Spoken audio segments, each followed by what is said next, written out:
जय हिंद साथियों। आज हम लोग वीडियो में क्यूब यानी घन के बारे में पढ़ाई करेंगे। घन क्या होता है उसका आप लोगों को संपूर्ण जानकारी मिलेगा, तो आप लोग वीडियो को कंप्लीट देखिएगा। देखिए जो आप लोगों को पिक्चर में दिख रहा है ये आपका घन है। घन को इंग्लिश से क्या बोलते हैं? क्यूब बोलते हैं। हम लोग देखिए घन के प्रत्येक साइड को ए मान लिए, ठीक है। आप लोग कुछ भी मान सकते हैं। घन का प्रत्येक साइड यानी प्रत्येक भुजा को हम लोग ए माने हैं। देखिए घन जो होता है आप लोग का वर्ग यानी स्क्वायर से मिलकर बना होता है। घन में देखिए आप लोग का बेसिक क्वेश्चन कैसे आता है कि घन किसको कहते हैं, यानी क्यूब क्या होता है। घन का डिफिनेशन आप लोग को साइड में दिख रहा है, आप लोग इसको नोट कर लीजिएगा या आप लोग इसको स्क्रीनशॉट ले सकते हैं। अब देखिए घन में क्या होता है? फेस।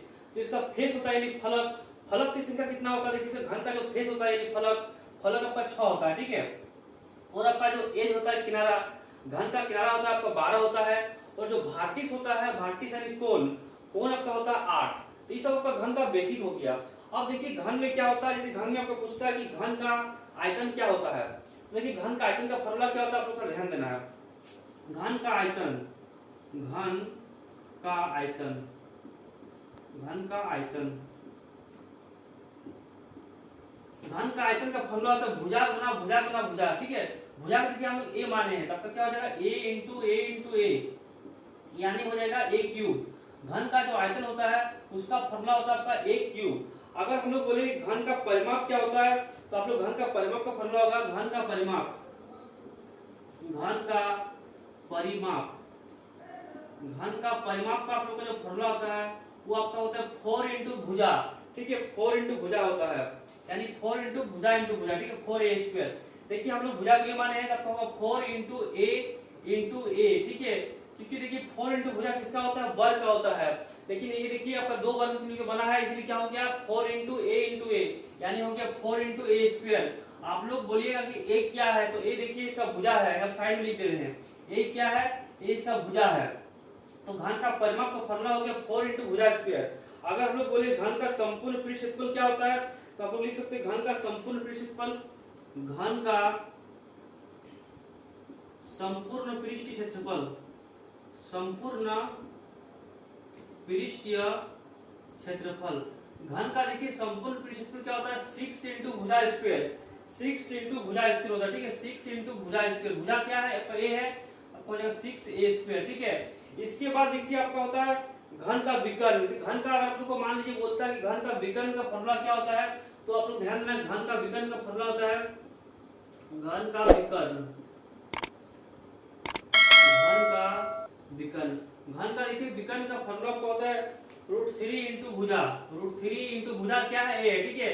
देखिए 3D का ये सब बिल्कुल जान है, ठीक है। अगर आपको 3D पढ़िएगा और ये सब आप लोग को पता नहीं रहेगा तो आप लोग उस क्वेश्चन को फंस सकते हैं। इसलिए आपको ये सब बेसिक हो गया कि इसमें फेस क्या है, एज क्या होता है, वर्टिक्स कितना है।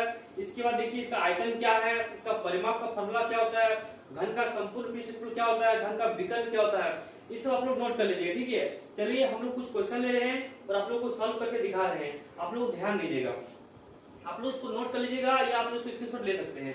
हम लोग इसको साफ कर रहे हैं। देखिए हम लोग का जो पिक्चर आप लोग को दिख रहा है, हम लोग कुछ समय के लिए मान लेते हैं जो घन है इसका भुजा 4 है, ठीक है। 4 मीटर है, घन का भुजा 4 मीटर है। और आप लोग से पूछता है कि घन का आयतन निकालिए, घन का आयतन। तो आप लोग कैसे निकालिएगा? घन का आयतन, घन का आयतन। देखिए घन का आयतन का फॉर्मूला आप लोग अभी लिखा है कि भुजा का क्यूब होता है, ठीक है। यानी होता है a क्यूब। अब देखिए हम लोग का भुजा क्या है? भुजा हम लोग का 4 मीटर है, तो हम लोग सिंपल लिखेंगे 4 का क्यूब। 4 का क्यूब मतलब क्या हो गया? 4 आपका 3 बार है, 4 इंटू 4 इंटू 4।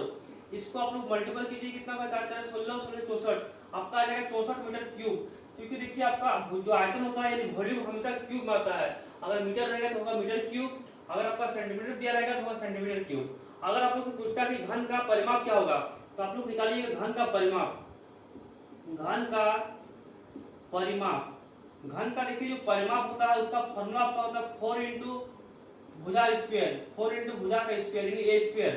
तो हो जाएगा 4 इंटू, देखिए भुजा कितना है? 4 है, आपको हो जाएगा 4 का स्क्वायर यानी कितना होगा? 4 इंटू 4 का स्क्वायर कितना होता है? 16 होता है। तो आपका हो जाएगा 16 गुना 4, ठीक है, यानी 64 हो जाएगा, ठीक है। देखिए यहाँ भी 64 होगा, यहाँ पर मिस्टेक से देखिए 4 को छूट गया, ठीक है। आप लोग ध्यान दीजिएगा, यहाँ पर देखिए हमको 4 छूट गया था, ठीक है। अब देखिए घन का जो परिमाप होता है उसका फॉर्मूला क्या होता है? 4 इंटू भुजा स्क्वायर यानी कितना हो गया? 4 इंटू 4 का स्क्वायर यानी कितना होगा? 16 4 64, ठीक है। अब देखिए आगे हम लोग पूछ सकते हैं घन का संपूर्ण पृष्ठ क्षेत्रफल। घन का संपूर्ण पृष्ठ क्षेत्रफल, घन का संपूर्ण पृष्ठीय क्षेत्रफल, घन का संपूर्ण पृष्ठ क्षेत्रफल क्या होता है 6 इंटू भुजा स्क्वायर। इसका भुजा क्या है, इसका भुजा 4 है, तब हो जाएगा 6 इंटू 4 का स्क्वायर। 4 का स्क्वायर कितना होता है 16 होता है, तब हो जाएगा 6 गुना 16, यानी आपको हो जाएगा ये वाला आपका होगा मीटर स्क्वायर, आपको हो जाएगा 16 गुना 6 आपको होगा 96 यानी 96 मीटर स्क्वायर। आपका देखिए क्षेत्रफल परिमाप जो होता है ये परिमाप है ना, परिमाप का होगा मीटर में होगा। देखिए आपका क्षेत्रफल होता है वो आपका होता है मीटर स्क्वायर में, आपका वॉल्यूम पूछेगा यानी आयतन तो आपका होगा मीटर क्यूब में। अगर आप लोग परिमाप निकालिएगा तो परिमाप क्या होगा, परिमाप का होता है मीटर में, ठीक है। चलिए हम लोग नेक्स्ट निकाल रहे हैं घन का विकर्ण। घन का देखिए विकर्ण क्या होता है, घन का विकर्ण, देखिए घन का विकर्ण का फॉर्मूला होता है आपका √3 इंटू भुजा, √3 इंटू भुजा। अब देखिए √3 इंटू भुजा है, अब देखिए आप लोग ध्यान देना है कि √3 इंटू भुजा कितना 4 है, तो आप लोग सिंपल लिख सकते हैं √3 इंटू 4, आपका आएगा 4√3 मीटर, 4√3 मीटर। तो आप लोग सिंपल देखिए इस तरह से निकाल सकते हैं कोई भी क्वेश्चन का जवाब, ठीक है। और आप लोग को इसमें अगर कुछ डाउट है तो आप लोग कमेंट बॉक्स में बता सकते हैं। और अगर आप लोग को वीडियो अच्छा लगा वीडियो को लाइक कीजिएगा, चैनल पर पहली बार आए चैनल को सब्सक्राइब कर लीजिएगा।